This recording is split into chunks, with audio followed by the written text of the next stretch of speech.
Hey guys, it's Kelly and welcome back to my channel. Today I'm sitting in the driver's seat of a Chrysler Pacifica hybrid and we're going to break down this thing. Unfortunately, it's pouring rain outside.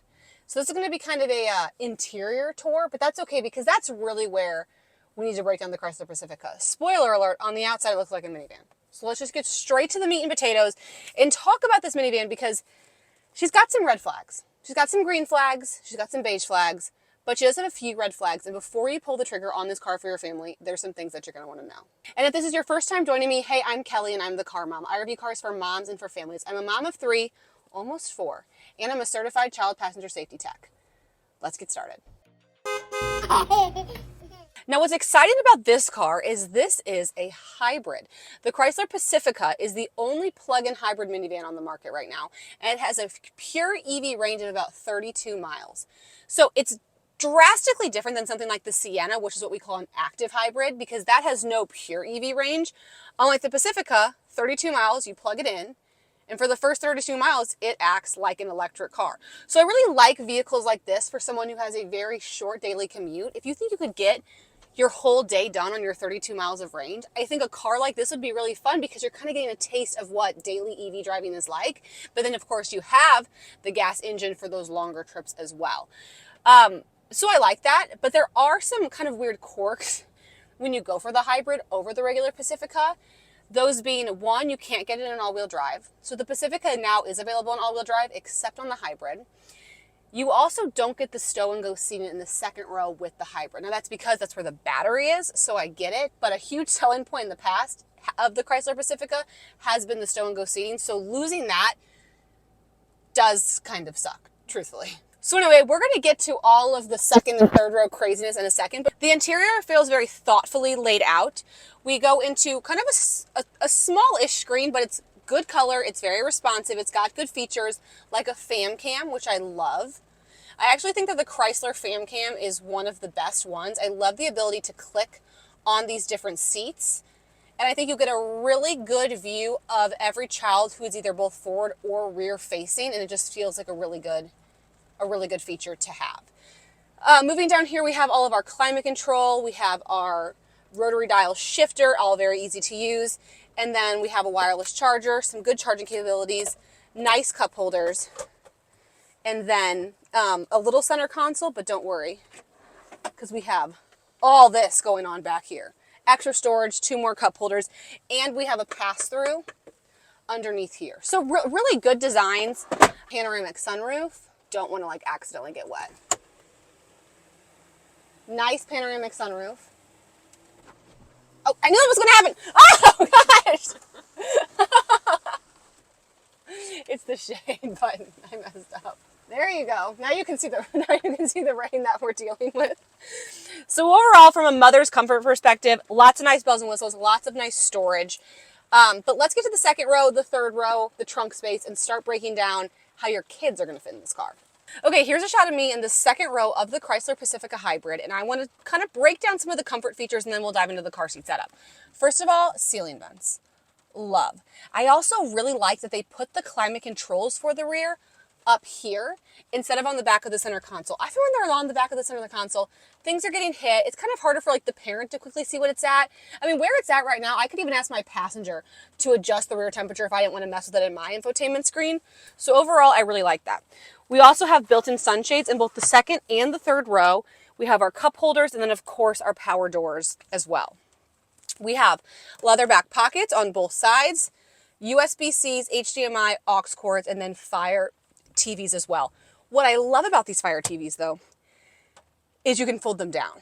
So a lot of the times when we have screens on the back of the seats, they can really affect rear facing car seat installations, whether that be just taking up too much room or your risk of damaging them. I love that these can fold down and then fold back up. It has built-in Fire TV from Amazon. So this is going to look like your Fire Stick. You can get all your integrated apps in here, like Prime Video, YouTube, Netflix, Disney. Basically, all of it can be put into this Fire TV, which is awesome. Now, like I said earlier, you don't get the stow-and-go seating in the hybrid, which stinks. If you don't know what stow-and-go seating is, though, it's the ability to take one of these seats and fold it completely into the floorboard And then you basically have open area right here without removing the seat from the car. So a lot of other minivans, like the Kia Carnival, for example, have the ability to remove the seats, but they have to leave the car. What's unique about the Pacifica is those seats stay in the car, but they're just not in the second row.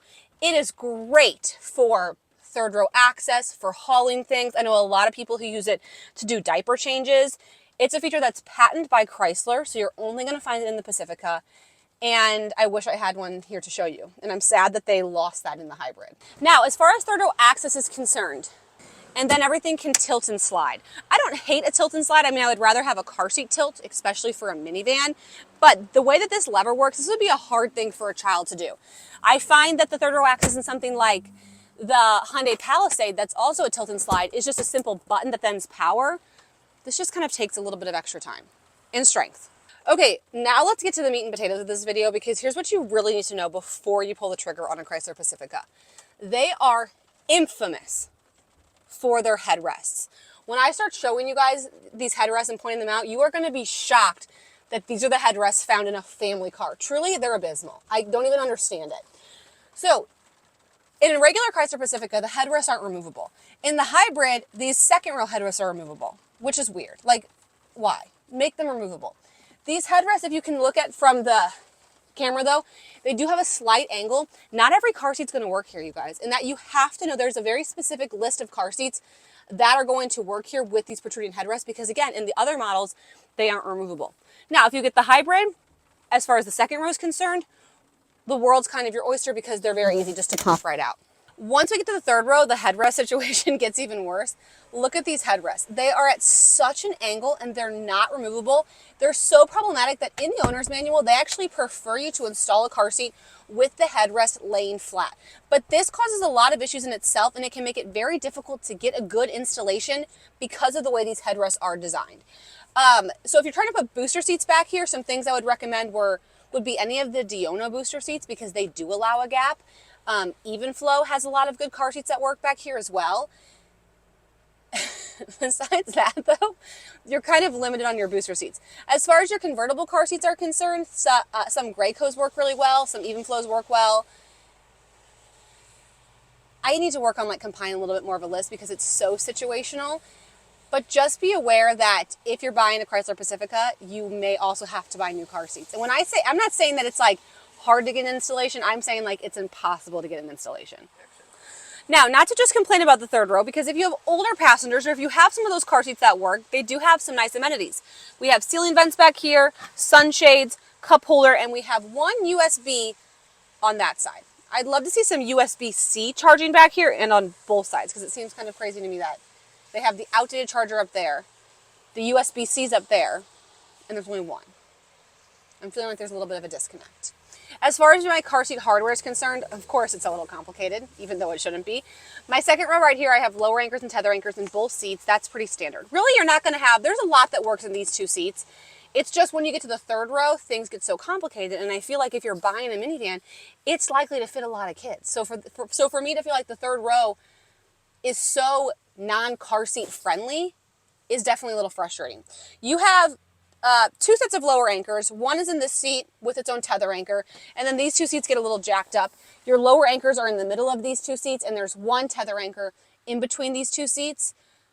They can be used for either seat, but not at the same time. So basically, you're only fitting two forward-facing car seats back here, which is fine, because three car seats across in a third row of any car is nearly impossible. So that doesn't really bother me. Just the headrests bother me. Okay, check out this trunk space. I mean, who doesn't love a minivan in a nice deep trunk like this? So much great room for a stroller, for groceries, and you can easily fold these seats in with just a single tab. Look at all that cargo room.